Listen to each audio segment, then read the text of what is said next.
G'day, it's Rob from Bernie's Bug Resto. I'm in the shed again today, and I wanted to give a little bit of a further update as to where I am with the beetle. I gave one a little while ago, but now it's obviously running, and I had one guy wanted to get me to show him a shot of the motor. So I've popped the bonnet, popped the boot lid, and I've got the upholstery that I've had done out. So we'll go for a wander and you can have a look and you can comment and see what if you like what I've done. But it's really, I'm really happy at the rate it's coming along now. I've got a few little bugs sort of ironed out, and it's ready to go. So let's go have a look. So we'll go around here to the upholstery. So that's what I've had done with the upholstery. That's the back of the back seat. So I'm pretty happy with that. Can't really complain about that. I've got the bottom of the back seat, but there's no point in showing you everything. Just means I have to unwrap it all. And so they're the two.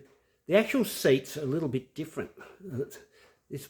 This bug's a little bit of a bitzer, but the seats have come up really, really nicely. So I'm quite happy with them, and they've got a little bit of that original beetle weave in the vinyl. It's only vinyl, but that's all right. I'm really happy with that. So we'll go around a bit further, have a look under the boot lid. So this is something I got off a VW guy, and that's supposed to mount down in here and come through the wheel, but I don't really like it. So I've mounted it up under there, and the power source and I earthed it into the body there, and the power source comes up here, and I put a switch up in here. I don't know if you can see it. There's a switch up in there, so I can flick the washers on. I've blown out all the system, and that probably took me a couple of hours to mount that there. It needs a bit of a clean up, but yeah, I painted the fuel tank just because I had it out, so I thought I'd clean it up and paint it, and it looks all right. The wiring was a mess, and it was sorted out by Ross, and thank you again, Ross, for that. Done an awesome job. The only thing under here now is, if you have a look here, all the airbox tubing. This part here, you cannot get them. I don't know why. They don't make them. I can't get them from CIP1.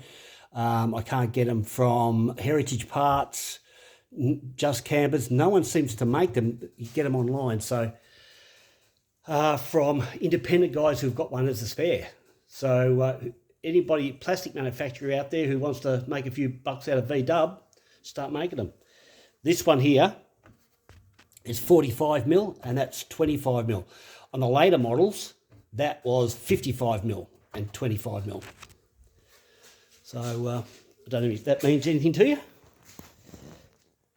but that's just something I found anyway. Oh, that's just, I've got the wheels off at the moment because I'm giving it a clean underneath.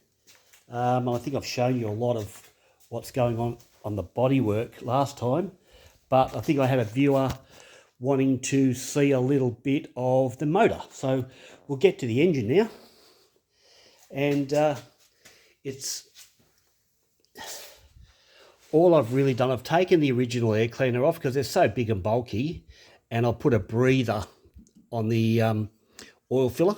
So, and I've got the tube breather going up to the big oil bath air cleaner there. So I've taken that off. I painted it up a bit. I'll see if I can get any closer for people who are really interested. That's a 30 pick 2 carb, which I put a kit through. And I was pretty happy with that because I think it was about a little bit of starcher bastard sprayed down the throat of that, and the car fired. So I must have done something right. And Ross Durant, thanks for rebuilding this 1500 engine.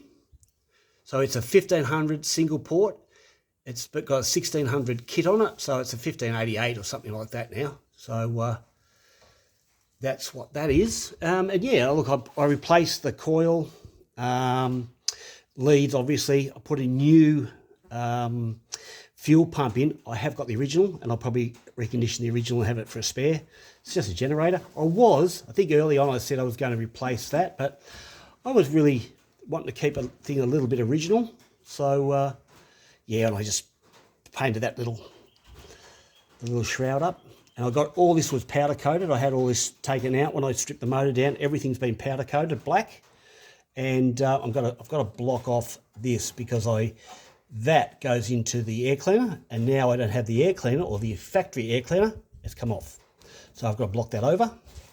That won't take much, but yeah, that's a little bit of I don't know if you want to see up close what hang on, I've got it. That might be better for everybody to see. And I've got the there's a new oil pressure switch down in here. Fuel line, in fuel out. I had to put a new choke mechanism in there. They're actually not cheap. They're quite expensive. What else did I do? I was going to put the idle cut-off valve in their new one. I bought one, but they're not the same size. But anyway, I put the original one back in and it works fine. So that's it.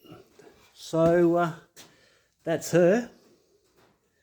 And I've got an oil leak still on the, what do you call it? The oil strainer gasket. Still got an oil leak there, which I've got to fix. So look, that's where I'm up to. I put the headlights in. I put new reflectors in them, so they're all fitted off. They actually came up quite nicely. Oh, that's the Type 3 sitting in the background. That's Project Next. I've just got the wheels off at the moment. I'm going to clean them all up before I put it back together. So there you go. There you have it. Yeah, so look, I hope this helps you, and we'll catch you again soon. Hooroo.